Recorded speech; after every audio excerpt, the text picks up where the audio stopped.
오늘의 10분 말씀. 이사야 47장입니다. 8절 한 절 읽도록 하겠습니다. 그러므로 사치하고 평안히 지내며 마음에 이르기를 나뿐이라 나 외에 다른 이가 없도다. 나는 과부로 지내지도 아니하며 자녀를 잃어버리는 일도 모르리라 하는 자여 너는 이제 들을지어다. 이사야 46장에서는 하나님의 말씀대로 이루어지는 역사를 강조했습니다.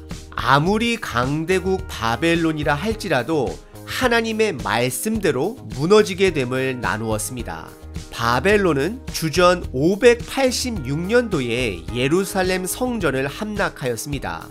그때가 바벨론의 최고의 전성기였습니다.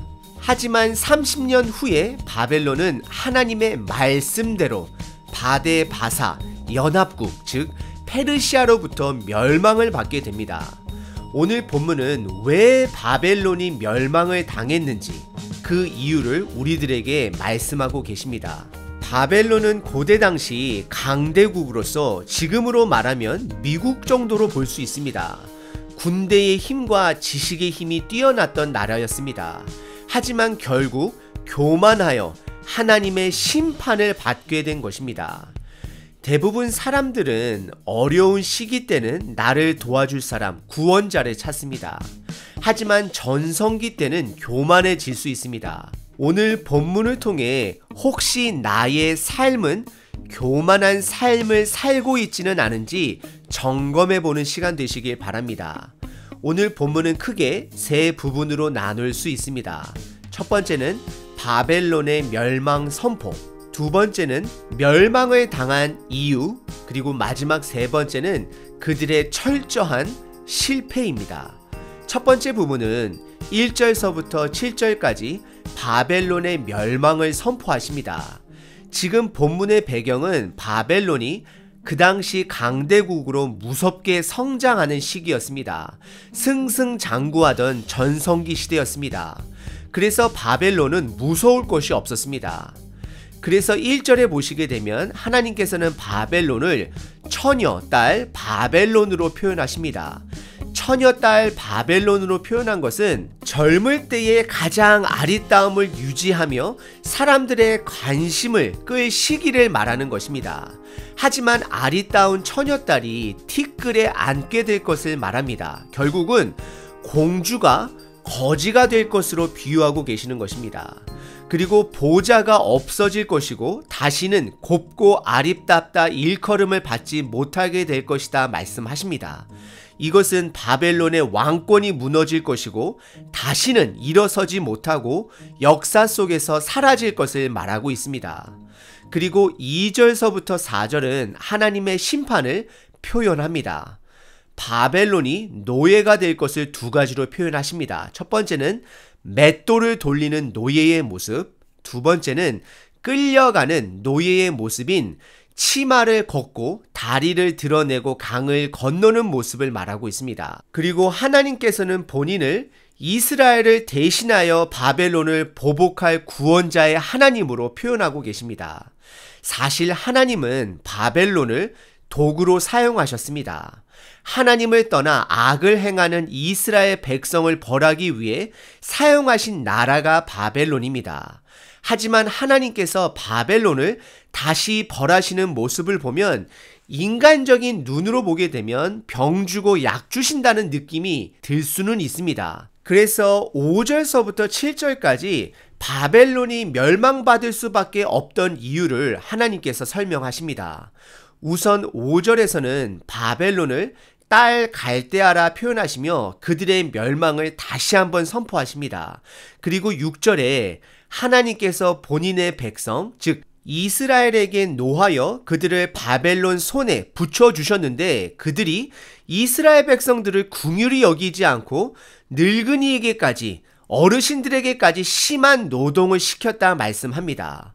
그리고 7절에서는 바벨론은 영원할 것이고 그들에게는 멸망이 없을 것이다 라고 본인들 스스로를 그렇게 여기는 그들의 교만을 지적하고 계십니다.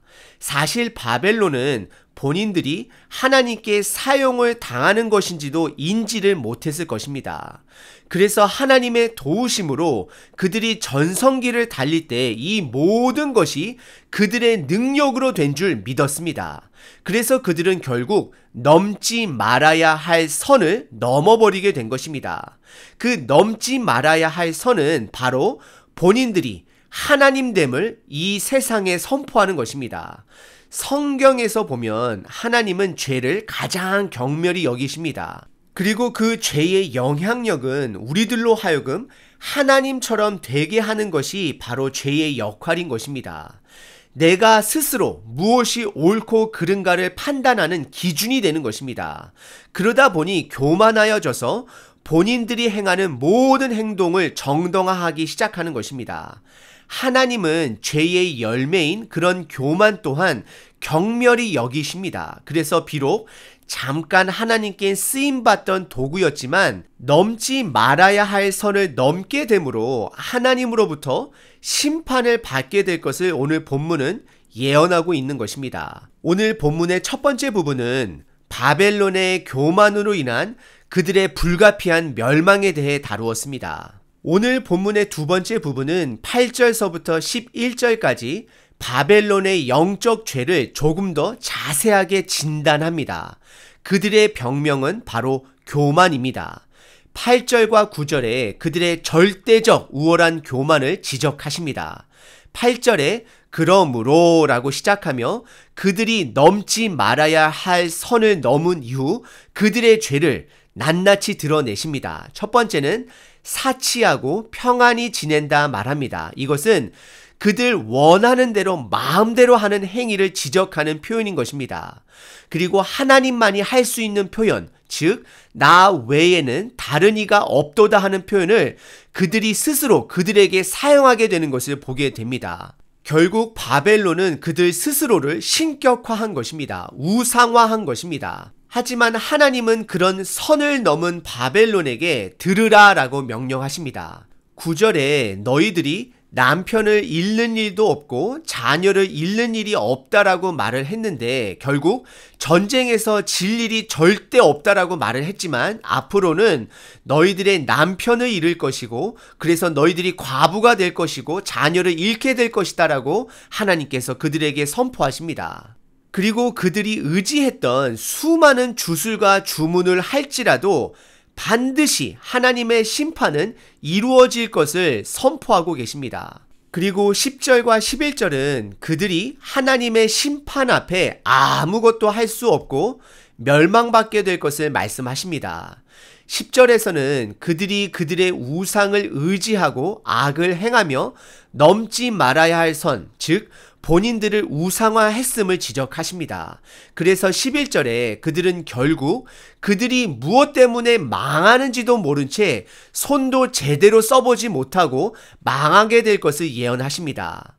구약시대의 죄의 시작은 다음과 같습니다. 첫 번째는 하나님이 주신 축복을 나의 공로로 돌립니다. 그래서 두 번째는 하나님을 멀리하게 되고 하나님을 떠나게 됩니다. 그리고 세 번째는 우상들을 동시에 가까이 하게 됩니다. 그리고 마지막 네 번째는 본인 스스로가 우상이 되는 것입니다. 본인 스스로를 신격화하는 순간 그들은 영적 장님이 되고 넘어지지 말아야 할 선을 넘게 되는 것입니다. 혹시 저와 여러분들 삶 속에 교만이 싹트고 있다라면 지금이라도 그것을 인지하시고 잘라버리시는 저와 여러분 되시길 바랍니다. 교만은 우리들 스스로를 하나님처럼 만들게 됩니다.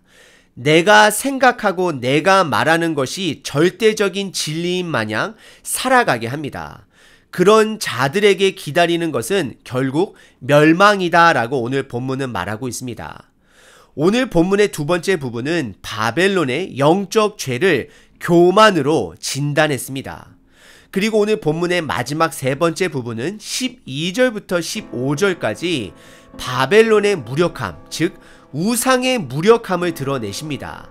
12절과 13절에서는 하나님께서 바벨론에게 그동안 그들이 의지했던 점성술과 주문과 그들의 자랑했던 지식을 마음껏 사용하여 하나님의 심판에서 벗어나 보도록 노력해 보라 말씀하십니다.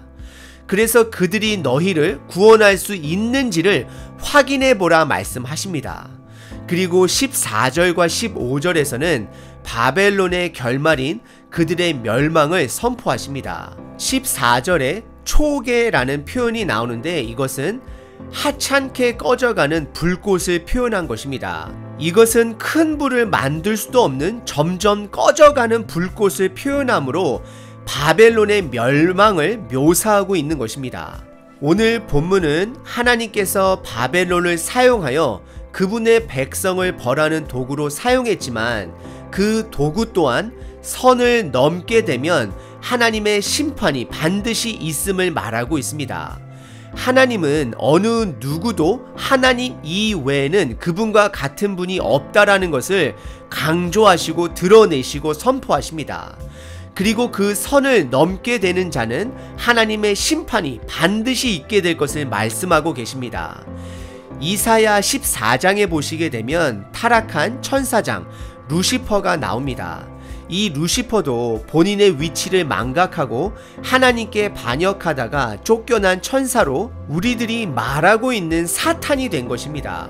그래서 사탄은 아담과 하와에게도 먹지 말라 명령한 그 열매를 먹으면 하나님처럼 되어 너희가 스스로 무엇이 옳고 그른지를 판단하며 살아갈 수 있다 유혹했던 것입니다. 절대적 삶의 기준은 하나님 한 분으로부터 나옵니다. 왜냐하면 그분이 세상을 창조했기 때문에 창조주가 창조물들이 어떻게 살아야 할지를 잘 알고 계시기 때문입니다. 하나님이 아닌 다른 무언가가 그 기준의 역할을 하게 되면 결국 하나님의 창조 질서는 파괴가 되는 것입니다. 그래서 하나님의 법도를 떠난 우리 인간이 이 지구에서 살다 보니 자연이 파괴가 되고 사람 사이가 파괴가 되는 것입니다. 이것을 회복하기 위해서는 하나님이 하나님됨을 우리들이 겸손히 인정하고 하나님의 뜻에 따라 겸손하게 살아가야 하는 것입니다. 오늘 하루도 여러분 삶 가운데에 하나님을 하나님으로 인정하시고 겸손히 그분의 뜻에 따라 하루를 살아내시는 저와 여러분 되시길 바랍니다. 우리는 하나님의 자녀입니다. 파이팅! 파이팅!